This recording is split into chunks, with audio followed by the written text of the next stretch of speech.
Oi, querida turma do quarto ano, eu sou o professor Adriano.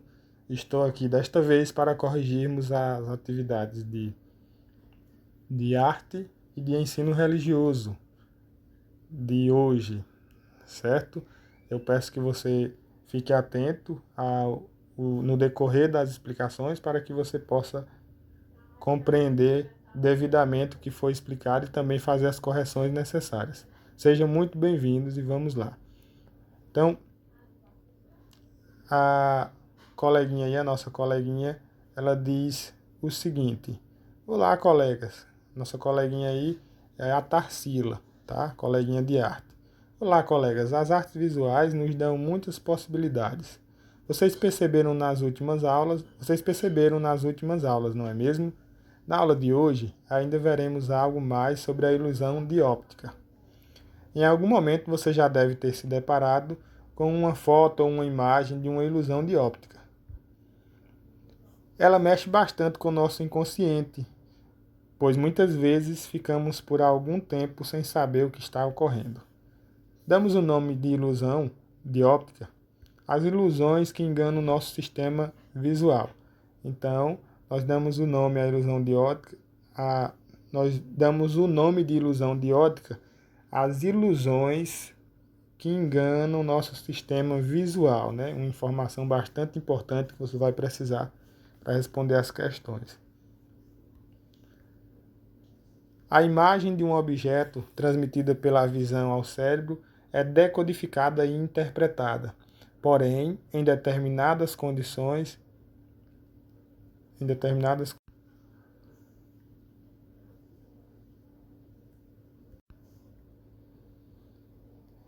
essa interpretação pode ser errônea, pois temos certa dificuldade em comparar ângulos, comprimentos e distâncias. A essa interpretação errônea do que vemos, damos o nome de ilusão de óptica.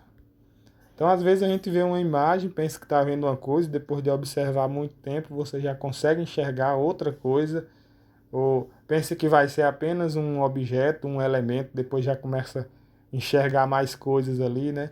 Tudo isso por conta dessa ilusão que é chamada de ilusão de óptica. Veja esse exemplo. Olhando para os dois segmentos de reta da figura abaixo, à primeira vista poderíamos concluir erroneamente, ou seja, de maneira errada, que eles possuem comprimentos diferentes. Entretanto, com o auxílio de uma régua, você perceberá que eles são congruentes, ou seja, são retas que possuem a mesma medida, certo? Mas pela ilusão de ótica, a gente pensa que um é maior que o outro. A gente já vai logo pensar que esse de baixo aqui, ele é maior do que o de cima. Não é isso que a gente pensa? Pelo menos eu penso assim. Agora cada um tem uma visão, uma percepção diferente. Pode ter uma ilusão diferente, certo? Aí vamos para a nossa próxima página, página 95, e o vovô Zelino diz o seguinte: Olá, crianças, eu sou o vovô Zelino e também estou aqui para ajudá-los nas atividades. Tenho certeza que será uma divertida aventura. Vamos agora nos divertir com mais uma atividade? Então, questão de número 1 diz o seguinte: Depois do que conseguimos aprender sobre a arte da ilusão óptica, podemos afirmar que, é a primeira afirmativa, a ilusão óptica é a arte que engana o sistema visual humano. A segunda afirmativa, a ilusão óptica é a arte de aprimorar a visão humana. A terceira, a ilusão óptica é a arte das cores e formas. A ilusão óptica é a arte mais conhecida do Brasil. Então, de acordo com o que a gente estudou aqui, queridos, o que é essa ilusão de óptica? Essa ilusão de óptica ou de óptica é basicamente o que a gente viu aqui, que são ilusões que enganam o nosso sistema visual, né? Então, qual será aqui a alternativa que está mais adequada a isso, né? Mais de acordo? É a primeira afirmativa que diz que a ilusão de óptica é a arte que engana o sistema visual humano. Certo, pessoal? Certo, pessoal? Aí nós temos a questão do número 2, que diz: você já deve ter se divertido com ilusões de ótica que escondem muitas imagens dentro da mesma imagem. Vamos testar nosso cérebro analisando a imagem. O que você consegue visualizar? Então, queridos, nessa imagem eu posso observar, enxergar alguma coisa diferente daquela que você pode enxergar. Ou mesmo a gente pode enxergar a mesma coisa. Porque particularmente eu vendo daqui, nessa posição que aparece, eu consigo enxergar primeiramente aí um sapo, né? Então essa é uma resposta pessoal. Aquilo que você consegue enxergar, você vai marcar. Se é um cavalo, você vai marcar. Assim, se você deitar e o seu livro mudar de posição, você vai conseguir enxergar um cavalo. Pelo menos eu consegui. E na posição que se encontra aí, a gente consegue ver claramente um sapo. E se você conseguiu ver os dois, você vai marcar que você conseguiu ver um sapo e um cavalo. Se você só conseguiu ver um cavalo, você só vai marcar cavalo. E se você conseguiu ver somente um sapo, você só vai marcar sapo. Certo? Aí a gente terminou aqui a correção da atividade de arte. Vamos adiante para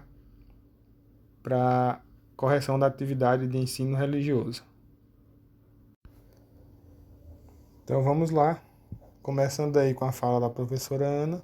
Sim, nós vamos continuar estudando os ritos religiosos. A gente estava estudando em arte a ilusão de óptica, né?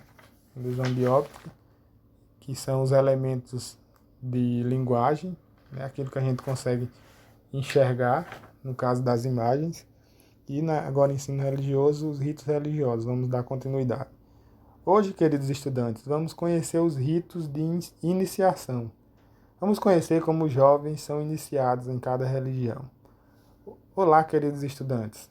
Estou aqui para reforçar que existem diversas, é o que o vovô Zelino diz, né? Existem diversidades que unem pessoas e rituais que ultrapassam o tempo, construindo os costumes que passam de geração para geração. A partir das imagens, vamos conhecer como 3 religiões fazem para a iniciação de seus pequenos membros. Então nós temos o budismo, nós temos o islamismo e nós temos o catolicismo. Budismo, islamismo e catolicismo.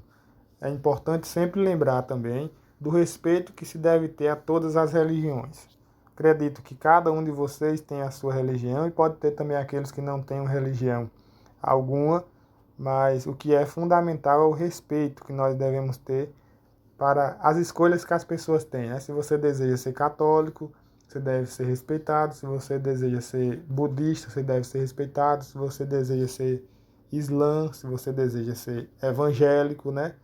Enfim, todos merecem ser respeitados, independente da decisão que tomaram.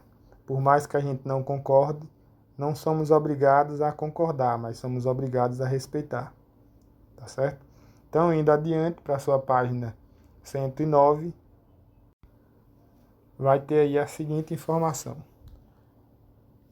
Quando os pais muçulmanos são abençoados com o nascimento de uma criança, o primeiro procedimento a dar-lhe é um banho e vesti-la. Depois disso, a mensagem da unicidade de Deus e da profecia de Muhammad, que a paz e a bênção de Deus estejam sobre ele. Então, a questão número 1 aí. Para os muçulmanos, de que forma a criança é apresentada? Assinale corretamente. Então, você vai identificar aí a alternativa que está mais de acordo com a forma que os muçulmanos apresentam, né, as suas crianças. A primeira alternativa diz o seguinte: quando a criança completa 10 anos, ela é levada para o templo e apresentada. Nas informações que a gente viu aqui, dizia que a criança era apresentada quando tinha 10 anos? Não, né, queridos? Então, essa não é a nossa alternativa. A segunda diz que assim que nasce, a criança é preparada e levada ao templo para ser abençoada. Será que é isso que fala? Então, quando diz assim, que o nascimento de uma criança, que quando os pais muçulmanos são abençoados com o nascimento de uma criança, o primeiro procedimento é dar-lhe um banho e vesti-la. Depois disso, a mensagem da unicidade de Deus e da profecia de Muhammad, que a paz e bênçãos de Deus esteja sobre ele. Então é assim que a criança nasce, né? quando a criança nasce, quando são abençoados com o nascimento de uma criança, eles vão dar-lhe um banho nessa criança, vesti-la e depois essa criança vai ser apresentada, né? Então a nossa vai ser levada ao templo, obviamente, para que ela seja abençoada lá. Nossa alternativa aí é a segunda, a afirmativa é a correta, que você vai marcar. Então, somente meninos são abençoados. Essa alternativa está incorreta. O texto não traz essas informações, né? Então, vamos adiante para a questão do número 2. A questão do número 2 diz o seguinte: circule no quadro as palavras que retratam a cerimônia de apresentação. Então, quais são as palavras que retratam a cerimônia de apresentação aqui, ó, da Igreja Católica? O texto diz o seguinte: na Igreja Católica, os pais, já nos primeiros dias de vida, levam a criança para a igreja pela primeira vez. O sacerdote pega a criança no colo, faz uma oração pedindo a Deus que abençoe a criança e todos os fiéis oram. A tradição vem da apresentação do menino Jesus, ainda bebê, por José e Maria. Então, quais são as palavras que retratam a cerimônia de apresentação da Igreja Católica? Então, nós vimos lá que falava em igreja, né? Não falava em aliança, não falava em sacerdote, ou não falava em noivos, mas falava em sacerdote e em oração. O sacerdote abençoava. Então, essas são as palavras que deverão ser circuladas. Aí o próximo texto, para a próxima questão. Para a religião budista, os pais devem levar a criança ainda pequena ao templo para a primeira apresentação ao Buda. O ritual é chamado Shozan-shiki. É um nome bem complicado que eu também tenho dificuldade aqui de pronunciar. Shozan-shiki. Questão de número 3. Pinte a frase que explica como é o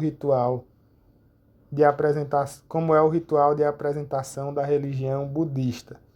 Então, de acordo com o texto, será que o ritual de apresentação dos budistas é que as crianças não podem ser apresentadas, pois são pequenas?